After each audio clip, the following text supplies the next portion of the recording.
আসসালামু আলাইকুম ওয়া রাহমাতুল্লাহি ওয়া বারাকাতুহু। সুপ্রিয় দর্শক শ্রোতা ভাই বোন, আমরা এসেছি ফেনীর দাগনভূঞার দুর্গম একটা জায়গায়। মেইন রোড থেকে প্রায় 1.5-2 ঘন্টা আমরা ট্রাক্টরে করে চড়ে খুব ধীরে ধীরে এসেছি এখান থেকে আবার ট্রলারে করে আরেকটা দুর্গম জায়গায় যাওয়ার পরিকল্পনা আমাদের আছে। তো ইতোমধ্যে আলহামদুলিল্লাহ আমরা দেখেছি যে ত্রাণ বিতরণের কার্যক্রম আমরা শুরু করেছি। এখানে একটা অরফান সেন্টার আছে, এই অরফান সেন্টারে যারা আশ্রয় নিয়েছেন তাদের মাঝে আমরা ত্রাণ বিতরণ করছি। ওদিকে পানি বেশি হওয়ার কারণে আমরা যেতে পারছি না, ওনারা কষ্ট করে এসেছেন এবং এখানে আমরা ধর্ম বর্ণ নির্বিশেষে প্রত্যেকটা মানুষকে ত্রাণ দিচ্ছি।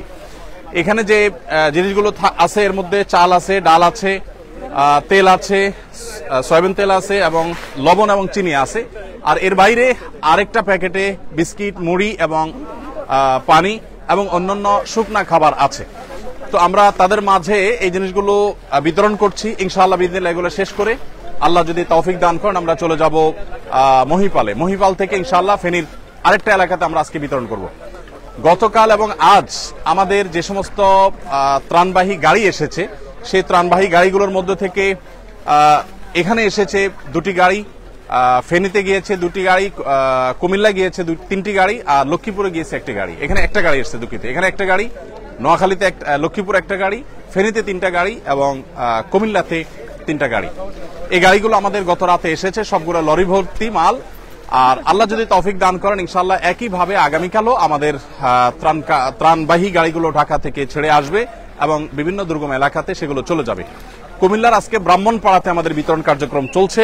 আর লক্ষ্মীপুরের টুমচর মাদ্রাসাকে কেন্দ্র বানিয়ে লক্ষ্মীপুরের কমলনগর, রামগতি যে সমস্ত এলাকাগুলো প্লাবিত হয়েছে টুমচর মাদ্রাসা থেকে সে সমস্ত আলহামদুলিল্লাহ আমরা দেখতে পাচ্ছি বিভিন্ন বয়সের মানুষ আছেন, মহিলারা যারা আছেন তাদেরকে আমরা কষ্ট করে এদিকে আনি নাই, কারণ ওদিকে অনেক পানি, আমরা নিজেরাও যেতে পারিনি, ওনারা দূরে আছেন এবং ওনাদের কাছে দুঃখিত মাল আমরা ইনশাআল্লাহ পৌঁছে দিব। আল্লাহ যদি বাঁচান আমাদেরকে, আমাদের এই যে কার্যক্রম চলছে যেটা 20,000 পরিবারের মধ্যে শুকনা খাবার, এরপর চাল ডাল এগুলো 40,000 ছিল, এখন আমাদের টার্গেট হলো 50,000 পরিবারের কাছে পৌঁছানো। এরপরে আল্লাহ যদি তৌফিক দান করেন আমরা ইনশাআল্লাহ আরো 50,000 পরিবারকে ভাই মাশাআল্লাহ দেন দিতে থাকেন ভাই। সতর ঢাকা ফরজ, এই জন্য লুঙ্গি একটু নিচে নামাবো। ওয়ালাইকুম আসসালাম। মাশাআল্লাহ আপনারা সবাই দোয়া করবেন আমাদের সবার জন্য, আল্লাহ যেন আমাদের সবার কষ্ট দূর করে দেয়, আমরা সবাই যেন দোয়া করবো ইনশাআল্লাহ। ওয়ালাইকুম আসসালাম। বাবাজি কি এখানে থাকেন? ও মাশাআল্লাহ আল্লাহ কবুল করুক। ঠিক আছে, জাযাকুমুল্লাহ খায়ের। প্রিয় দর্শক, আমরা দেখতে পাচ্ছি বিভিন্ন ঘরগুলো ডুবে গেছে, বিল্ডিং, এই যে ঘরগুলো আমরা দেখতে পাচ্ছি আশেপাশে ডুবে গেছে।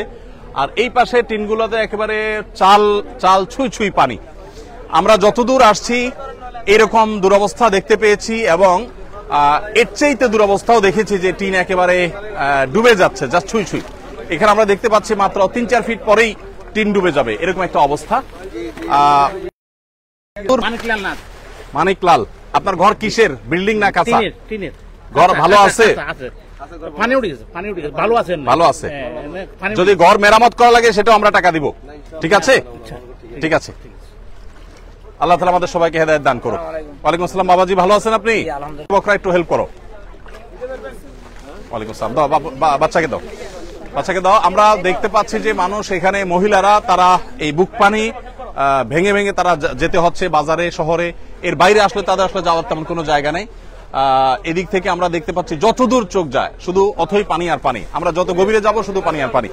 তো যাই হোক, আমরা দোয়া করবো আল্লাহ রাব্বুল আলামিন মানুষের কষ্ট লাঘব করে দেন, কষ্ট দূর করে দেন এবং বিশেষ করে প্রত্যেকে যার জায়গা থেকে আমরা মানুষের পাশে দাঁড়াবো। আলহামদুলিল্লাহ উদ্ধার তৎপরতা অলমোস্ট শেষের দিকে। বাংলাদেশ সেনাবাহিনী এবং অন্যান্য বাহিনীর সদস্যবৃন্দ, দায়িত্বশীল ব্যক্তিবর্গ তারা উদ্ধার কর্মকাণ্ড খুব জোরে সোরে চালিয়েছেন এবং দারুণভাবে সেটি আলহামদুলিল্লাহ সুসম্পন্ন হয়েছে। এখন আমরা প্রয়োজন হলো শুধুমাত্র মানুষের খাবারের চাহিদাটা মেটানো। আমাদের কাছে বহু জায়গা থেকে SMS আসছে, আজকে আমি 4-5 জায়গার SMS সকাল থেকে পর্যন্ত রিসিভ করেছি, যেখানে 200 মানুষ, 250 মানুষ, 300 মানুষ, 500 মানুষ না খেয়ে আছে 2 দিন 3 দিন। মাদ্রাসা 200-250 বাচ্চা না খেয়ে আছে 2 দিন 3 দিন। সেখানে আলহামদুলিল্লাহ আমরা ত্রাণ পৌঁছানোর উদ্যোগ নিয়েছি এবং এই পর্যায়ে এসে ট্রলারে করে, বিভিন্ন রকমের বোটে করে, ছোট ছোট এরকম বড় চাকার গাড়িতে করে আমরা দূর দূরান্তে ত্রাণগুলো পৌঁছে দিতে পারছি আলহামদুলিল্লাহ। এটা একটা আনন্দের বিষয় যে মানুষের উদ্ধার তৎপরতা অনেকটা শেষ হয়েছে, এখন খাবারগুলো পৌঁছানোর কাজ ঠিক যথাসময় আসুন্না ফাউন্ডেশনের ত্রাণ এসে পৌঁছেছে এবং সেগুলো এখানে কাজ করছে। এখানে আলহামদুলিল্লাহ আমাদের স্থানীয় দাগনভূঞার তরুণ ভাইরা স্বেচ্ছাসেবক, তারা আলহামদুলিল্লাহ হেল্প করছেন এবং আমাদের কাজে তারা অক্লান্ত পরিশ্রম করছেন, প্রত্যেকে যার যার জায়গায় কাজ করছেন। তো আল্লাহ তাআলা আমাদের সবাইকে কল্যাণমূলক কাজে এক অন্যের সহযোগী হওয়ার তৌফিক দান করুন, সবার কষ্ট লাঘব করে দিন। আমরা সবার জন্য দোয়া করব, প্রত্যেকের জায়গা থেকে কাজ করব।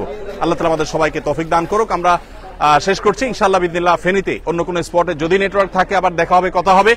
আর প্রত্যেকে যার যার জায়গা থেকে অভাবী এবং দুস্থ মানুষের পাশে আমরা দাঁড়ানোর চেষ্টা করব ইনশাআল্লাহ বিদিনিল্লাহ।